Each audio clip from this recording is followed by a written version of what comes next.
C'est Winnie. Salut, c'est Romuald. Nous voilà pour la présentation de Open House et on avait oublié de présenter une carte de... Rival sur Ixalan. Merci beaucoup. Donc déjà on va faire ça. Alors Rival of Ixalan, nous avons un fin de Vona. Non, c'est la fin de Vona, c'est pas sa fin. C'est la fin. Je sais pas moi, fin de Vona. Elle a fin de quelque chose. Elle a fin de Miam Miam. Oui. Ah d'accord. Okay. C'est la fin Miam Miam. C'est pas la fin de la fin. Okay. C'est la fin du début. Elle est avide de quelque chose, on va dire. Ah. Donc elle est pas pleine. Voilà. Bon, ok. Donc c'est un éphémère qui coûte 3, 2 incolores en noir. Nouvelle capacité, ascension. Ça veut dire qu'il faut un ascenseur si tu peux pas jouer. Voilà, si on peut pas la jouer. Donc on s'est précisé entre parenthèses, hein, si vous contrôlez au moins 10 permanents, vous gagnez l'agrément de la cité pour le reste de la partie. Alors pour ceux qui auront vu la vidéo d'avant, c'est le truc, le petit jeton qu'on va gagner en février en Friday, agrément de la cité, c'est ça. Donc ça sera un jeton, dès qu'on aura 10 permanents, il arrivera en jeu. Ouais. Et normalement on ne pourra plus le perdre. Hein. Je n'ai pas rien vu peut-être. Il faut attendre d'avoir les règles complètes, hein, mais pour l'instant j'ai rien. Ah mais si, je pense que sinon c'est aucun intérêt. Si jamais tu l'as, le premier qu'il a, c'est fait. Une fois que tu l'as eu, ça reste apparemment. D'après ce qui avait été annoncé, on va attendre vraiment d'avoir les règles complètes. Mais voilà. Donc sa capacité à cette carte, c'est chaque adversaire sacrifie une créature. Déjà pour 3 en éphémère, c'est bien, c'est un anti-bête. Les jeux contrôle pour apprécier. C'est bien. Si vous avez l'agrément de la cité. C'est sacrifié, donc ça cible pas. Ça cible pas, ça peut détruire une créature avec Hexproof. Et donc si vous avez l'agrément de la cité, à la place, chaque adversaire sacrifie la moitié des créatures qu'il contrôle, arrondi à l'unité supérieure. Donc en gros, il y a marqué que c'est une carte pour contrôle, parce qu'avoir 10 permanents en jeu, contrôle va y arriver à un moment ou à un autre dans la partie, ne serait-ce qu'avoir 10 terrains. Et en plus, c'est un anti-bête qui cible pas. Personnellement, c'est une carte qui me paraît intéressante. C'est une carte à suivre et qui, à mon avis, sera jouable en anti-bête. Ouais, je trouve ça pas mal. Même dans mon jeu, c'est intéressant dans rouge, ça peut le faire. Parce que là, moi, j'ai fait une couleur de dieu, mais ça bute mes créatures. Là, c'est que l'adversaire. Voilà, c'est que l'adversaire. Alors, ça sera une ou après, il faut réussir à monter à 10 permanents. Donc, les jeux agressifs font plus de mal. Parce qu'ils font un échange de permanents. Mais c'est intéressant. Donc, on présente Open House. Qu'est-ce que c'est Open House? Un cheval qui est ouvert. Voilà, exactement. Non, c'est pas ça. Chaque fois je voulais la faire 500 fois, ça là. Oui, je sais, je n'écris pas pareil, ça se met vraiment soit pareil. Et comme je suis braille en anglais et en français. Mais tout comme tout le monde, je te rassure. Voilà. Français et anglais, on a du mal. Open House, c'est simplement un tournoi pour découvrir les règles de Magic, un petit peu tout. Hein. C'est un truc qui se veut très convivial. Donc généralement, les gens viennent, on leur propose un jeu. Et on leur propose aussi une carte, on leur donne aussi normalement une carte promotionnelle, donc qui est là. Celle-là c'est donc une réédition Expert d'urgence, une réédition d'une carte de Lorwyn, c'est un nom d'un. Donc en fait, dès que vous rentrez, on vous donne un petit jeu. Je vais vous faire voir ce que c'est un petit jeu. Normalement c'est ce qu'ils appelaient les Welcome Deck à l'origine. Même pas ouvert. Voilà la boîte avec laquelle vous viendrez jouer à l'Open House une fois que... si j'arrive à l'ouvrir. Si on arrive à l'ouvrir, vous pourrez venir, sinon... sinon tant pis pour vous. Normalement, c'est des jeux monocolores. Donc je vous fais voir comme ça. Hop, là c'est les couleurs des jeux différents. Donc c'est aléatoire. Je suis désolé, on va pas. Si on n'est pas nombreux, chacun choisira sa couleur. Si on est trop nombreux, c'est aléatoire. On va prendre celui-là, par exemple, le rouge. De façon générale, donc c'est des jeux monocolores de 30 cartes. Non, il y a 60 cartes. Il y a 30 cartes. Donc vous avez 2 petits paquets de. Ah, ils ont augmenté alors par rapport à avant. Ah oui, d'accord, c'est pas ce qu'ils ont fait, d'accord. Vous avez donc les petites règles. Ah, et pour le coup, c'est petit monocolore. C'est pas vraiment les règles, c'est une petite mise au point de ce qu'il y a. Il rappelle vite fait les règles basiques. Exactement. Ils appellent ça référence. Et là, par exemple, j'ai pris celui le rouge. Là. Ah, et t'as un truc. Donc, du coup, j'ai un jeu au rouge. Donc, il y a au moins une rare dedans. Alors, les rares sont fixées. Les rares sont fixées. Il y a quelques cartes qui sont fixées là-dedans, qui sont légales en type 2, et qu'on ne peut trouver que dans ces boosters-là, que dans ces boîtes-là. Et après, il y a des cartes qui sont légales pour le type 2. Tout ce qui est là-dedans est légal en type 2. J'ai noir. Et t'as du noir avec, d'accord, ok. Donc, pour le coup, ça fait 2 jeux. Exactement. Donc, vous jouez contre quelqu'un, mais vous jouez contre un jeu de 34. Je vais essayer celui que vous voulez, un des deux. Après, vous refaites une autre partie, vous refaites avec votre autre jeu. Et après, une troisième partie, c'est que vous mettez les deux ensemble. Et vous avez vos 3 parties de la journée. Parce qu'il faut faire au moins 3 parties de la journée. Et à la fin, vous recevez parce que vous avez fait 3 parties, votre petite carte promotionnelle. Carte promotionnelle qui va sortir dans la prochaine édition, qui est déjà légale à moderne, puisque c'est une réédition, mais qui sera légale en type 2 à partir des avant-premières, enfin de la semaine d'après les avant-premières. Avantage qu'il y a, c'est que vous gagnez les cartes, c'est 30 cartes x 2, donc 60 cartes. Après, vous mélangez les deux, et vous avez un jeu de 60 cartes. C'est bien. Vous venez à l'Open House, vous avez un jeu comme ça, et la semaine d'après, vous pouvez venir faire la Friday. Exactement. La Friday, ou les avant-premières qui sont la semaine qui suit. Ils ont fait exprès. C'est bizarre, ils ont réfléchi. Voilà.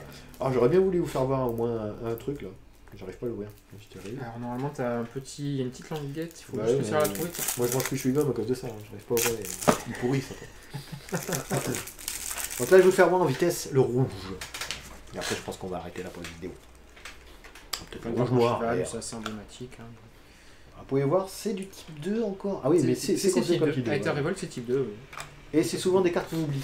C'est vrai, hein. Et celles-là sont dans le type 2, normalement, elles sont légales en type 2.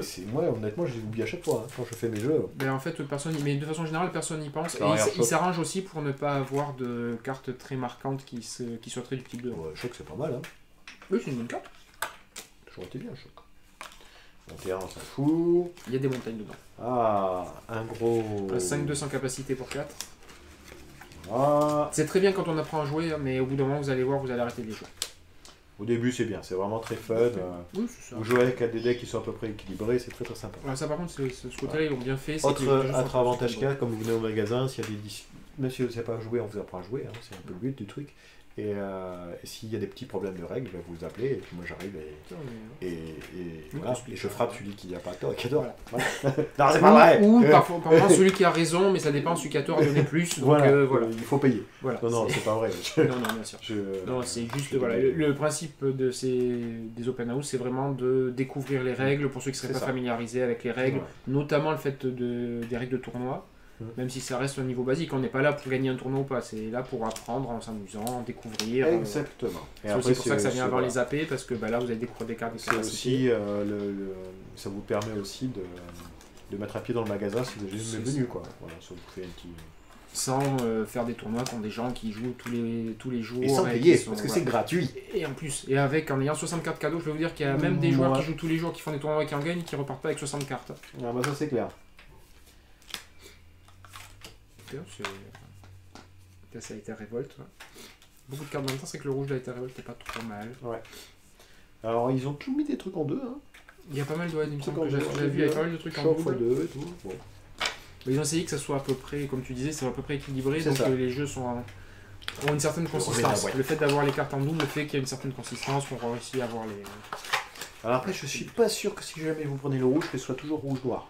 Je pense que, si je me souviens bien... C'est toujours des decks de 30 cartes. Donc toujours 30 cartes, mais après dedans c'est un peu aléatoire.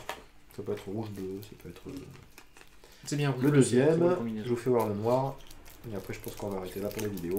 Comme ça, si vous en voulez plus, vous venez au Open venir, donc le 6 janvier à l'Open House.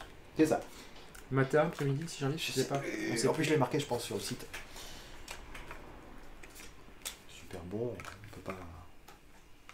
On aurait pu regarder avant, mais non. On fait tout en direct. On n'a pas, voilà, le chapeau. Pensé à... J'aime bien le chapeau. C'est pareil, hein, c'est comme c'est des cartes qui sont faites pour essayer d'apprendre, les capacités sont, on va dire, plus basiques. C'est ça. Voilà, vous avez des anti-bêtes, des créatures sans gros problème de texte. Ça, c'est vraiment le truc trop space qu'ils ont fait. Je comprends pas pourquoi ils ont enlevé les éditions de base. Mais ça revient, puisqu'on aura ce qu'ils appellent un Core 2019 qui va revenir. C'est vraiment... Ils sont aperçus que c'est quelque chose qui manquait quand même, en fait. Il y aura une édition de... Alors, ce qu'il y avait souvent, c'est que l'édition de base gênait les joueurs plus aguerris. Ils n'achetaient pas. Ils trouvaient ça pas intéressant. Voilà, ils n'achetaient pas, en fait, c'est ça le truc. Mais moi, j'aimais bien rejouer mes Birds régulièrement, j'aimais bien, Oiseau de Paradis, j'aimais bien mes ailes, il y a une Noire ou mes... Enfin, tu vois, j'avais une collection de vieilles cartes que je savais que je ne devais pas échanger parce que potentiellement elles revenaient et du coup ça me permettait de stabiliser mes jeux. Là tu es au détriment, tu es en train de te dire ah le format s'en va, oh secours, catastrophique. C'est le problème d'avoir une rotation complète.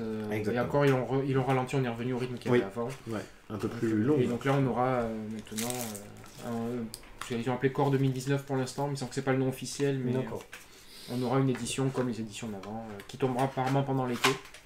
Ouais, comme avant. C'est marrant parce qu'ils nous font des grands discours en disant que ça sera mieux. Ils reviennent comme avant. On arrête tout, c'est fini, il n'y en aura plus jamais. 2 ans après, ah bon, on recommence, en fait, c'était bien. Et ouais, c'était bien en fait. Il y avait des joueurs. C'est ça. Non, on a plus. Non. Donc, j'espère vous voir pour les Oh, ça va. Et comme on vous dit, si vous ne savez pas jouer, il n'y a aucun souci, on vous apprend à jouer. Si vous savez jouer, c'est le moment de venir avec vos enfants, par exemple. Les amis, pour leur montrer que Magic, c'est aussi fun. Exactement. Et en plus, le truc, c'est que je vous dis, ils repartent avec des cartes. Ils auront leur premier jeu pour utiliser chez eux. Et si jamais ça leur plaît pas, ils vous repasseront les cartes. Aussi. Exactement. Et après, vous vendez tout sur un vide-grenier et aucun souci. Et comme ça, vous gagnez au moins 40 centimes. au moins 5 euros. Il sait pas faire d'affaires. Bon, allez, je vous fais un gros bisou et puis je vous dis à une prochaine. A plus.